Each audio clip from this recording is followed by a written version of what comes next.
vida para cada pessoa que está aqui acompanhando essa mensagem bíblica, uma mensagem de esperança, uma mensagem de motivação, uma mensagem que nos transmite vida, paz e muita alegria, porque temos nosso Deus à nossa frente para nos ajudar, para nos auxiliar em meio às nossas limitações, em meio às nossas debilidades.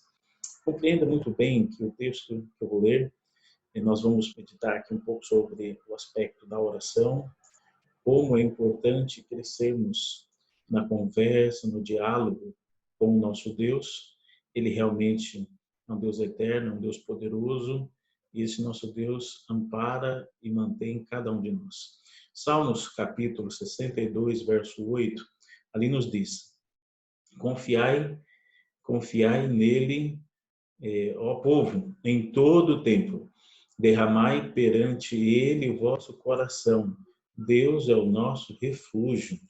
Então, o livro de Salmos, capítulo 62, verso 8, transmite essa mensagem especial que nós devemos continuar confiando, colocando Deus sempre como nossa total fortaleza, nosso total refúgio.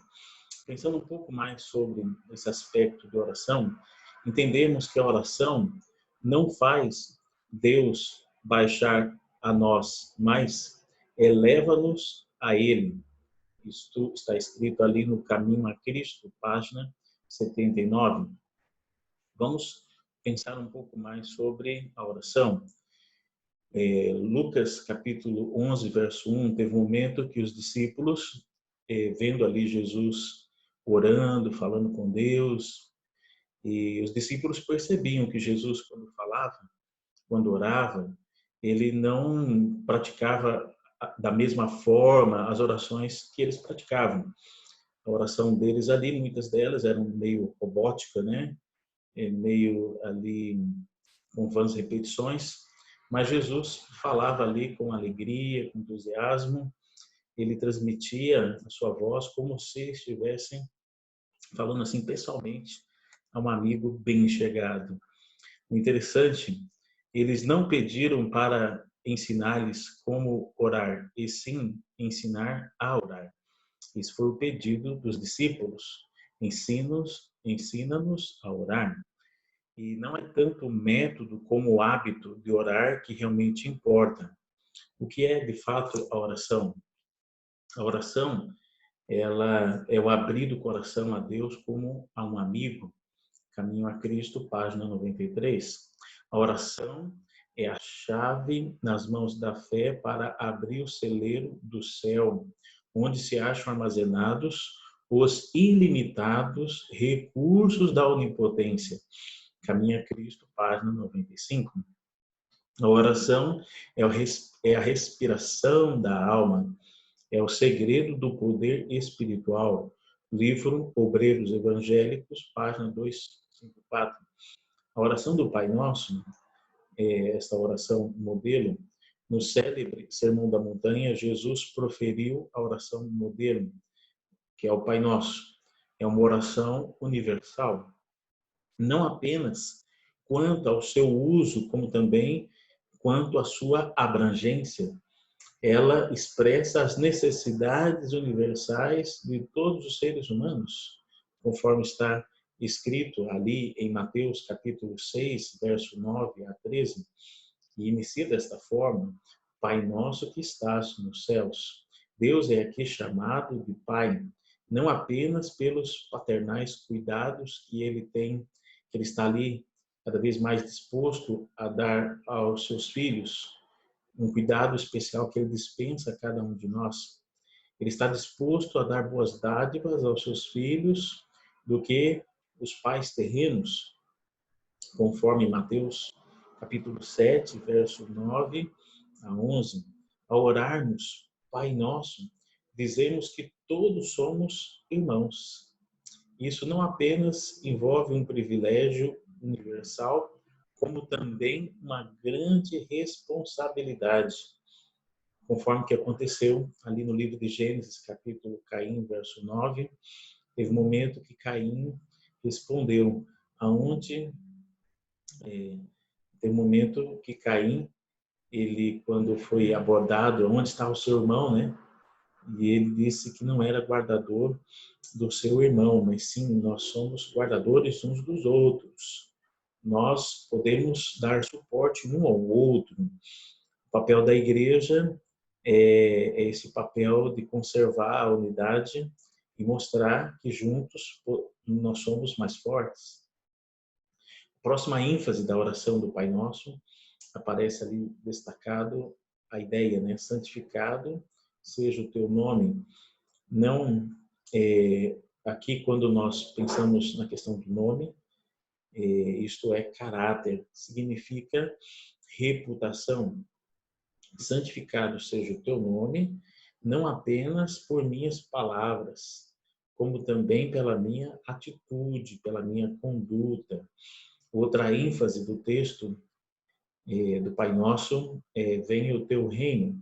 Isso não envolve apenas palavras, mas sim envolve missão, dedicação e ação. Ouvir os homens orarem, venha o teu reino, enquanto está mais do que evidente que estão pouco ou nenhum sacrifício ou esforço é feito para promoverem este reino, é uma refinada hipocrisia, conforme diz ali Charles Finney, no livro Uma Vida Cheia do Espírito, página 37. Isso significa que isto pode acarretar juízo sobre si mesmo, pedir que o reino venha sem que tenha feito, sendo que cada um não tem feito a sua parte para promover este reino.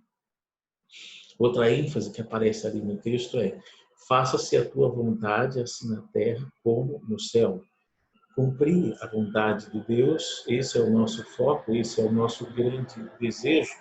Isto implica em total consagração a Deus, do coração, da vida, da mente, de quem pede que a vontade de Deus se faça em minha vida como ela é executada no céu. E muitos oram, faça-se a tua vontade, e continua a fazer a sua própria vontade. Isto é mais, isto demonstra uma escancarada hipocrisia, né? Mentira. Outra ênfase do texto do Pai Nosso é esta aqui, ó, o pão nosso de cada dia dá-nos hoje. Não apenas pedimos ali o pão ligado ao sustento físico, mas também ao sustento espiritual. A ênfase também do texto destaca aqui a questão do perdão. Ele diz: perdoa as nossas dívidas, assim como nós temos perdoado os nossos devedores. Como somos todos pecadores, conforme Romanos 3, verso 23, todos pecamos, todos pecaram e todos carecem da glória de Deus. Onde abundou o pecado, superabundou a graça de Jesus. Todos nós somos pecadores e todos nós precisamos do perdão. Todos nós precisamos ali entender que perdão é também uma necessidade universal para a salvação. Mas ele só nos é concedido na proporção em que nós mesmos perdoamos as ofensas do nosso próximo, conforme Mateus 6, verso 14 e 15. Todos os que se esforçam por desculpar ou esconder seus pecados, permitindo que permaneçam nos livros do céu, sem serem confessados e perdoados, serão vencidos por Satanás. Isto está ali no livro Grande Conflito, página 620. E, consequentemente, serão excluídos deste contexto do céu. A tentação em si não é pecado, conforme está escrito no livro de Hebreus, capítulo 4, verso 15, mas ela conduz ao pecado. E é por isso que devemos orar para que ao sermos tentados por Satanás, que nós não possamos cair. Como o pecado, como o pecado separa o homem de Deus, isso é uma grande verdade, aparece ali no livro de Isaías, capítulo 59, verso 2. O alvo do verdadeiro cristão é o mesmo que Cristo tinha em mente ao dizer: aí vem o príncipe do mundo e ele nada tem em mim. João capítulo 14, verso 30. O texto do Pai Nosso também continua falando sobre a ênfase do reino, pois teu é o reino, o poder e a glória para sempre. Isto implica em declarar que Deus é o soberano, é o eterno, Senhor do universo, como também é Senhor da nossa vida.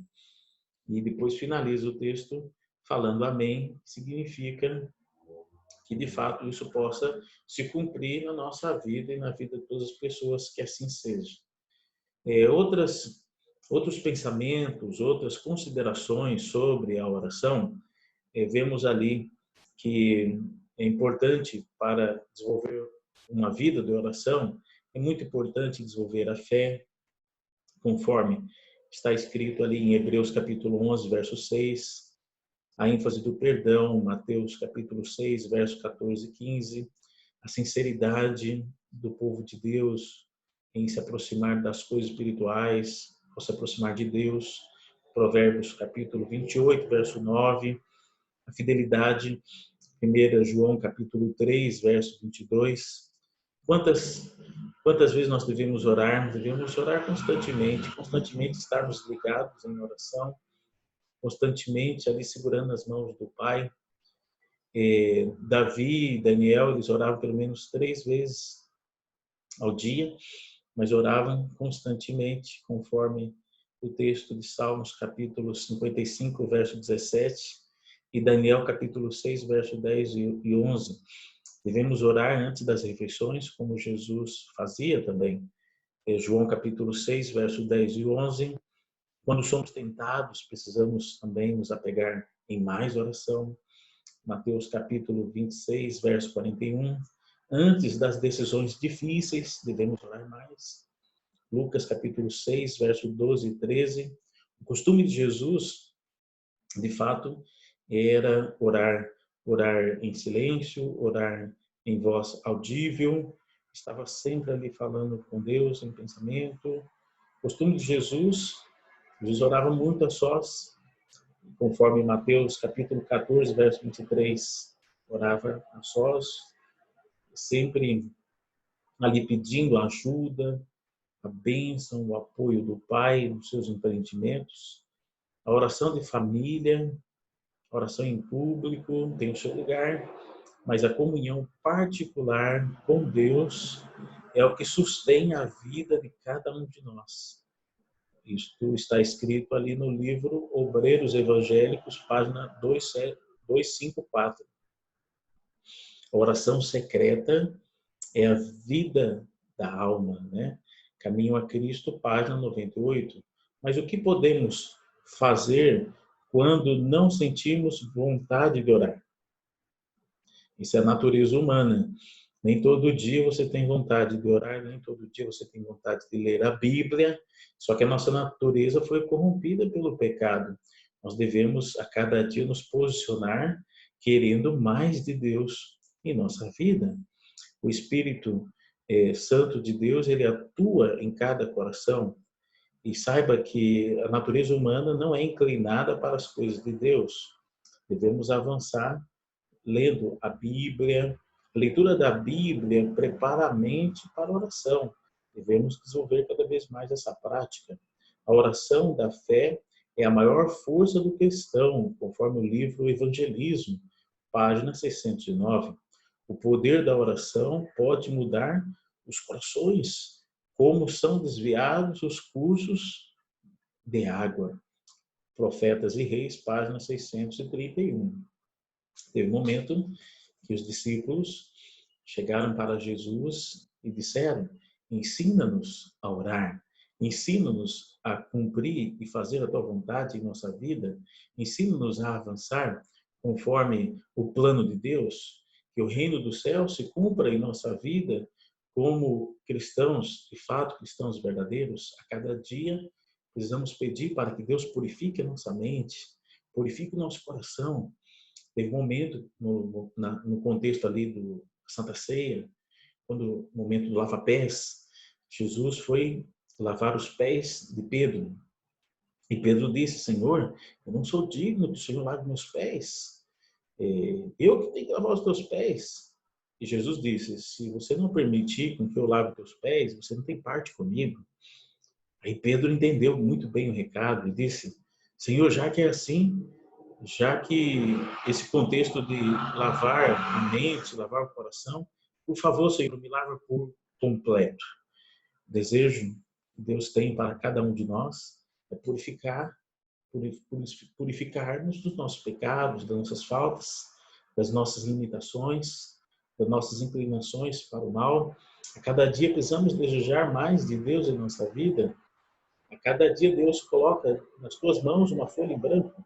Essa folha em branco você pode começar a cada dia a escrever uma linda história, uma nova história de alguém que entregou a vida a Deus.